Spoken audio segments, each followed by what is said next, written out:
El arte y la identidad cultural. En la antigua Grecia, los únicos considerados artistas eran los poetas. Fue en el gobierno de Pericles, que fue un gobernante griego que amaba mucho el arte.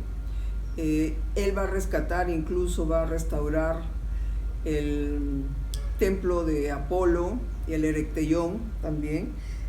Él va a ser el único que va a reconocer a los escultores o obreros especializados como artistas. Va a ser en el Renacimiento recién, en el siglo XV, que la genialidad de algunos creadores los va a distinguir o diferenciar de los artesanos y se les va a dar la categoría de artistas. En el siglo XVIII se acuñó el término de Beaux-Arts o Bellas Artes. Actualmente dividimos los saberes en artes, ciencias y técnica.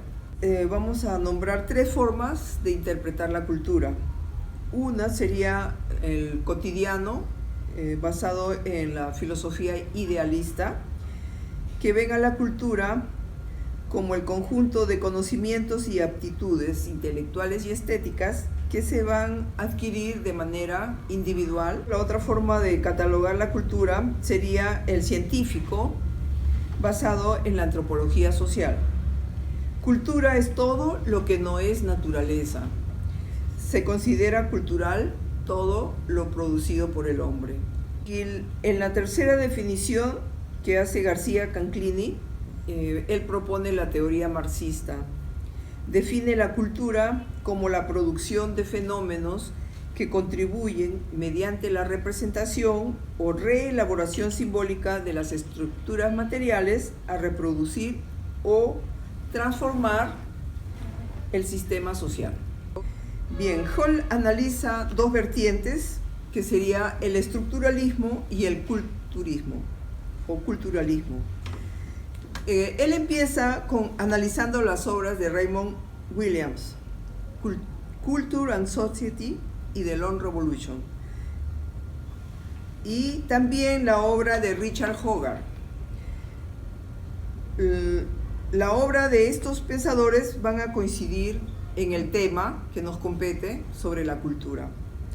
Bueno, por una parte, la cultura, vemos, es un conjunto de descripciones disponibles que las sociedades dan sentido y reflexionan acerca de sus experiencias comunes, considerando que la cultura es ordinaria y común hoy en día. Ya no es el dominio de unos cuantos. La segunda opción, según Williams, la cultura se entiende de forma antropológica, como una práctica social o una forma de vida, y más que una simple descripción de las costumbres y hábitos de un grupo social, se trata de analizar cómo la cultura está interrelacionada o conectada con todas las prácticas sociales, resultando ser la suma de sus interrelaciones. Aquí vemos que toda sociedad no puede tener una cultura nada más en ideas o en teorías, ¿no? Sino sobre todo está conformado por las costumbres, ¿no? Los hechos. Hall contrasta esta posición cultural con la posición estructuralista, que postula que la experiencia misma es un efecto de la cultura y posibilita pensar la forma en que se relacionan las prácticas específicas con el conjunto de la totalidad de la estructura, que incluye los procesos económicos. Entonces, no podemos ser nada más teóricos ni nada más prácticos, ¿verdad? Bauman aborda el tema de la cultura desde diferentes perspectivas: la moda, la globalización cultural, la multiculturalidad, el Estado, la Unión Europea, el arte o el mercado, y relaciona el cambio permanente en la cultura con el término de modernidad líquida. Por un lado tiene el hombre, la mujer de esta época, tiene el sueño de pertenecer y el sueño de la independencia. la necesidad de respaldo social y la demanda de autonomía, el deseo de ser como los demás y la búsqueda de la singularidad. Por tanto, afirma que ni la moda ni el progreso van a mejorar la vida, porque solo dan al individuo elementos para evitar su fracaso, demostrando la capacidad para ser otra persona.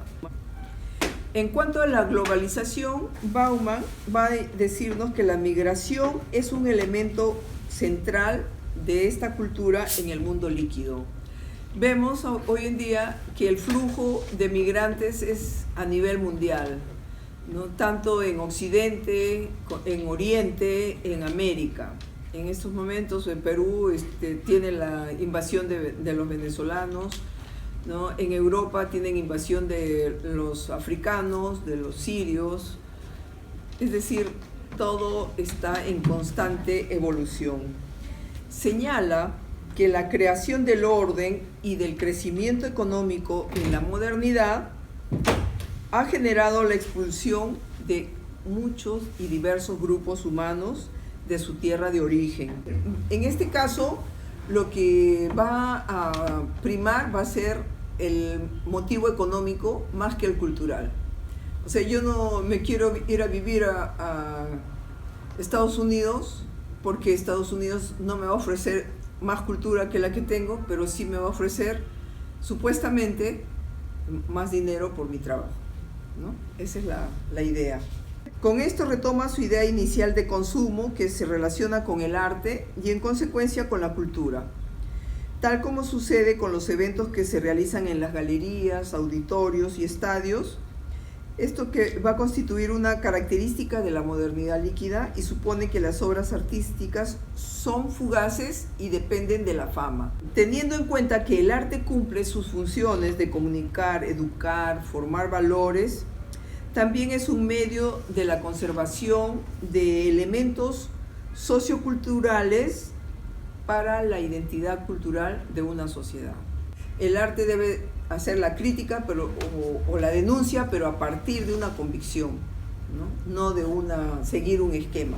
La identidad cultural es un conjunto de valores, tradiciones, símbolos, creencias y modo de comportamiento que funcionan como elemento cohesionador dentro de un grupo social y representan la base, el nexo, para que los individuos que la forman puedan fundamentar sus sentimientos de pertenencia.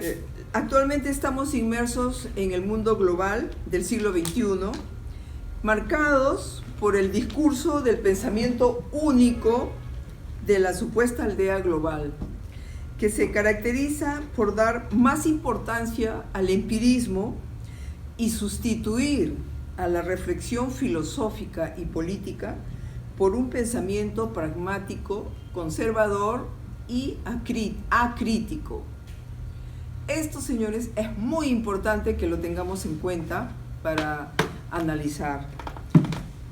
Es necesario asumir la tarea de recuperar el pensamiento crítico social latinoamericano, considerando los puntos de reflexión de la identidad, la cultura y el Estado en América Latina. Siendo importante resaltar la calidad y la contribución al pensamiento crítico de los pensadores latinoamericanos, como son José Martí, de Cuba, Luis Villoro, Leopoldo Sea, de México, José Carlos Mariátegui, de Perú, y Eduardo Galeano, de Uruguay. Martí va a censurar el capitalismo en su fase imperialista, ¿ya? Y Villoro va a censurar el capitalismo en su fase neoliberal. Ambos pensadores se vinculan estrechamente al plantear caminos alternativos de construcción y afirmación de la identidad latinoamericana y la transformación del Estado a partir de lo particular, de lo nacional y de lo singular, de lo propio del pasado y del presente latinoamericano. O sea, ellos hacen énfasis que es necesario rescatar nuestras raíces culturales para dar una versión actual de nosotros mismos. Casi al final de la segunda década del siglo XXI, la grave situación de las culturas y los pueblos indígenas de América Latina siguen siendo uno de los grandes problemas irresolubles, debido a la marginación y la pobreza extrema de los pueblos indígenas, que es común a todas las sociedades de Latinoamérica.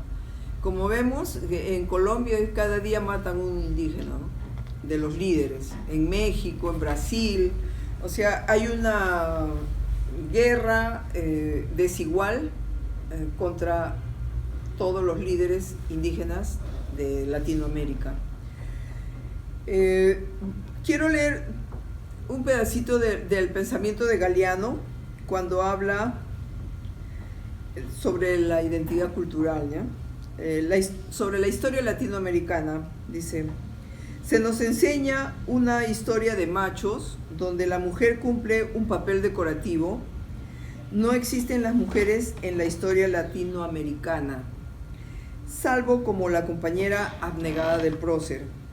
Y eso, además de ser una historia de machos, contada por los machos y para los machos, y por lo tanto destinada a la perpetuación del poder de los machos, es una historia de blancos absolutamente racista, donde las rebeliones negras y de las rebeliones indígenas casi no se habla, o se habla como si fueran episodios de mala conducta, el fiel servidor que traiciona al amo. Y es finalmente una historia de ricos, porque corresponde a la necesidad de los ricos de justificar sus privilegios para poder transmitirlos por herencia material y herencia cultural. Porque quien tiene el poder tiene la palabra. Y es finalmente una historia de militares que parece un largo desfile de militares con cara de mármol, cara de bronce, nunca con cara de carne y hueso, que no tienen ninguna relación con el pueblo. A la historia oficial, todo esto es según la historia oficial, ¿no? Y dice finalmente: a la historia oficial no le conviene recordar las rebeliones populares ni la participación de las mujeres en las luchas libertarias, porque contradice a los machos, a los blancos, a los ricos y a los militares. Aquí vemos cómo los líderes sindicales, líderes luchadores sociales, terminan siendo siempre torturados por el sistema y por los militares, ¿no? Como nos dice Galeano, no tienen ninguna relación con el pueblo. La síntesis del movimiento dialéctico de la historia entre lo universal y lo particular, lo internacional y lo latinoamericano, es el fundamento metodológico de la obra de Mariátegui. Su pensamiento se caracteriza esencialmente por ser la fusión entre el legado europeo más avanzado y las tradiciones autóctonas más antiguas de la comunidad indígena en Latinoamérica. En su contribución a la cultura universal, Mariátegui es el precursor en vincular el análisis de la identidad y la cultura latinoamericana con un proyecto político nacional. Quiero, antes de terminar, hablar brevísimamente de Leopoldo Sea, filósofo mexicano del siglo XX, que él tiene un pensamiento que dice: somos extranjeros en nuestra propia tierra, porque hablamos el lenguaje del invasor y nos negamos a reconocer o a ver a nuestra verdadera madre. Y en el presente, el arte de Latinoamérica está marcado por las luchas de reivindicación de la identidad cultural latinoamericana. Con esto,